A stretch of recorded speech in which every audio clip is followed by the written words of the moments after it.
રોજનો time waste થાય છે. Doctor સાહેબ, કાનમાં નાખ્યું સંભળાતું નહીં હોય. થોડી વાર શાંતિ રાખો ને, ચેક કરવા દેશો. હા હા તમે કરો કરો. હું શું કહું, આમ જોરથી દબાઈને કરો ને તો ખબર પડે. તમને ધબકારા બરાબર સંભળાય, બીજું કાંઈ નહીં. લો, હશે જ નહીં તો સાંભળો. મત કરો. હું ચેક કરી લઉં. આપણે બધાએ તે ડોક્ટર બનવાનું છે. સમજ પડે છે? ગાજે જ કઈ ગાજે અંદર? ધક ધક બોલે છે.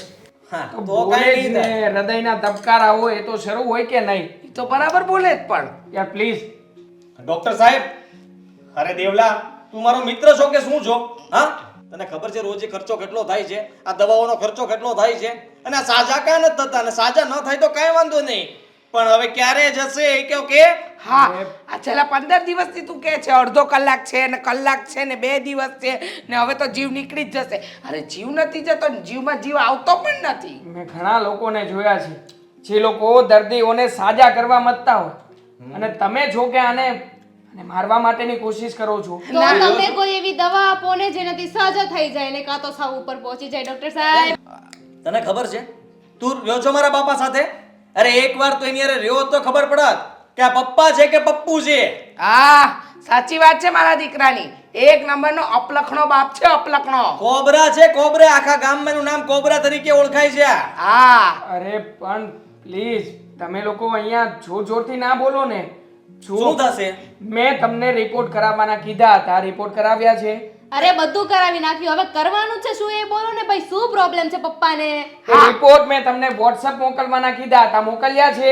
અરે જોવો દામી તો ખબર પડે ને દેવાંગભાઈ. હે, આપણે ચેક કરો તો ખબર પડે ને કઈ. ખરેખર આ તને ડોક્ટરની ડિગ્રી કોણે આપી? હે, અલ્લા ભાઈ આ તારો દોસ્તાર છે, જવા દે ને તું. શાંતિને. ગવર્મેન્ટે ડિગ્રી આપી છે, એમનેમ નથી આપી કે નથી વેચાતી લીધી, ભણીને લીધી છે. રિપોર્ટ જો. હોશિયારી મારશે ડોક્ટર બની ગયો. ઇન્જેક્શન આવે કે ઇન્જેક્શન આને આપી દેવાનું કઈ? હે, હવે એવું કે રિપોર્ટ જોઈ લેવા દે ને ભાઈ. બેસ બેટા શાંતિથી તું બેસ. અ, જુઓ આ જોવું રિપોર્ટમાં બહુ કઈ નથી, તું જલ્દી કે શું છે? તું બોલી લે. તું બોલે રાખ. હું અહીંયા બેઠો છું, તું બોલવા લાગ. મારા અરે! મનમાં જે વિચાર આવે છે બોલી નાખ. જો હું તને કહી દઉં દેવાંગ, હા છે ને આ બધી મિલકત આમના નામે છે. જ્યાં સુધી એ જીવે છે ત્યાં સુધી મારા નામ પર કરશે નહીં, અને જો એ સાજા થઈ જશે તો ફરી પાછો એમનો ત્રાસ ચાલુ થઈ જશે. એટલે હું નથી ઈચ્છતો કે પથારીમાંથી ઊભા થાય. મારી અરે વાત આ- હું બીમારીનું નામ કહું છું, મારી વાત સાંભળી લો હા કે. હા કહી દો સાંભળી લે.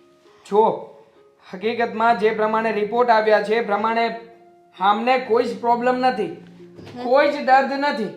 હા, બની શકે કે આવું નોર્મલી ઘણા બધા કેસમાં થતું હોય છે. જ્યારે કોઈ વાત તમારા મનમાં રહી જાય અથવા તો મગજ ઉપર લાગી જાય ને તો એ વાત સતત તમારા મગજમાં ઘૂમ્યા કરે છે. એટલે માણસ છે ને જે વસ્તુ નથી એ વસ્તુનું જીવન જીવવાનો પ્રયત્ન કરે છે. હકીકતમાં આ મળતું નથી પણ મળદા તરીકે જીવવાનો પ્રયત્ન કરે છે. જીવ છે. એ ભાઈ આ તારી ભાષામાં છે ને અમને કઈ ખબર નહીં પડે. તું ખાલી એટલું કે ને આ ક્યારે મરશે. જો હા છે ને બધી મેન્ટલ પ્રોબ્લેમ કહેવાય, એમાં કંઈ કહી ના શકાય. જો વ્યક્તિ જીવે તો કેટલા વર્ષો સુધી અને કેવી રીતે જીવે એ કહેવું મુશ્કેલ છે, અને જો મરે તો ક્યારે મરે એ પણ કહેવું મુશ્કેલ છે. અરે એનું સપનું પૂરું થઈ જાય તો મરી જાય. એ જે સપનું જોતો હોય તે હા હા, એના મગજમાં જે વાત ચાલતી હોય એ બહાર કઢાવવાનો પ્રયત્ન કરો. ઈચ્છાઓ, હા. એની ઈચ્છાઓ જે કંઈ પણ બાકી હોય એ ઈચ્છાઓ આપણે પૂરી કરીએ તો પપ્પુ જાય. હા, તો તમારા પપ્પા જઈ શકે છે જો એમની ઈચ્છાઓ પૂરી થઈ જાય અને એમના જીવનમાં બીજી કોઈ ઈચ્છા બાકી ન રહે તો. નકર નહીં. ચાલ તું જઈ શકે. જા જા જા જા જા જા. ફીસ? પતી ગયું. અરે હેની ફીસ? હવે સરકાર પાસેથી નથી લેતો, સરકાર પાસે ડિગ્રી લીધી તો સરકાર પાસે ફીસ માંગ ને. જાને મારા દોસ્તાર પાસે ફીસ માંગે છે. જા. વાંધો નહીં. હવે બીજી વખત કેજો મને અહીંયા તપાસ કરવા આવું છું. અરે તારે આવવું જ પડશે, એમાં કઈ તું ના નહીં પાડી શકે. હા,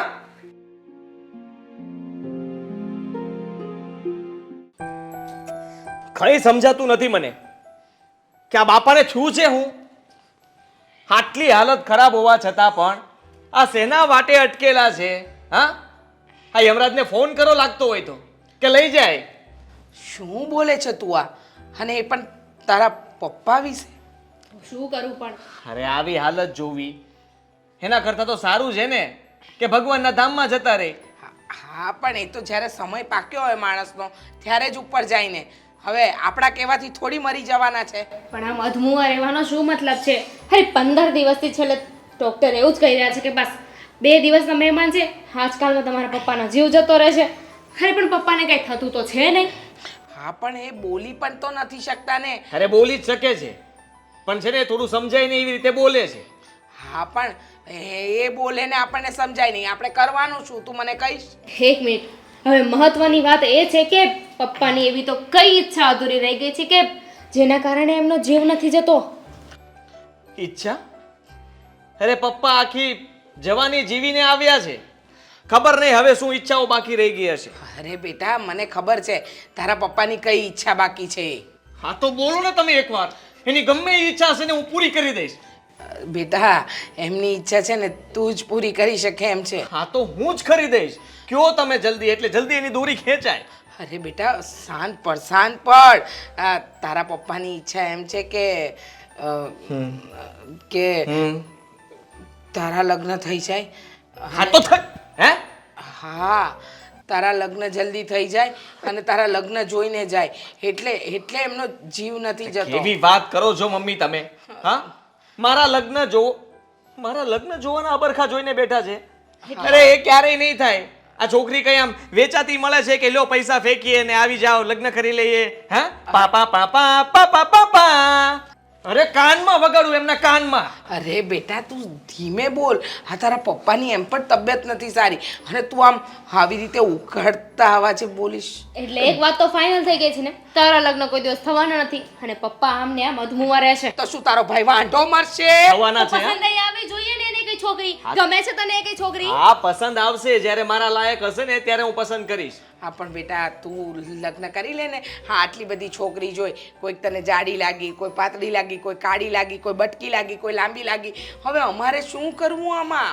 હા તો લાગે એવું તો કેવું પડે ને. આ કોઈ વ્યવસ્થિત છોકરી મને દેખાય તો કહું કે વાહ શું છોકરી છે. પણ એ તો તારે લગ્ન કરવા હોય તો ને. હા તો જ લગ્ન કરાય ને, બાકી લગ્ન થોડા થવાના છે. મમ્મી હા જો લગ્ન ના કરવાના હોય ને લગ્નનું નાટક કરવાનું હોય તો છોકરી ગમે તેવી હોય ચાલે ને?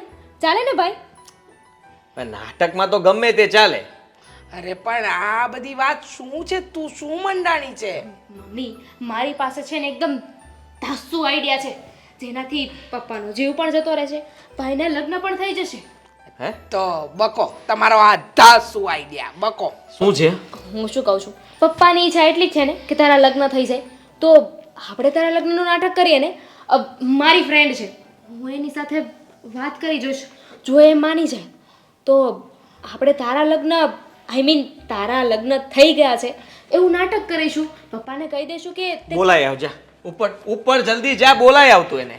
અરે પણ શાંતિ રાખ ને. એ આઈડિયા આપે છે ને અને જો એ આઈડિયા પાર પડી ગયો તો તારા બાપાના રામ રમી જશે કે નહીં? સારું તો છૂટા થાય આ પથારી વસમાંથી. હું એની સાથે વાત કરી જોઈશ.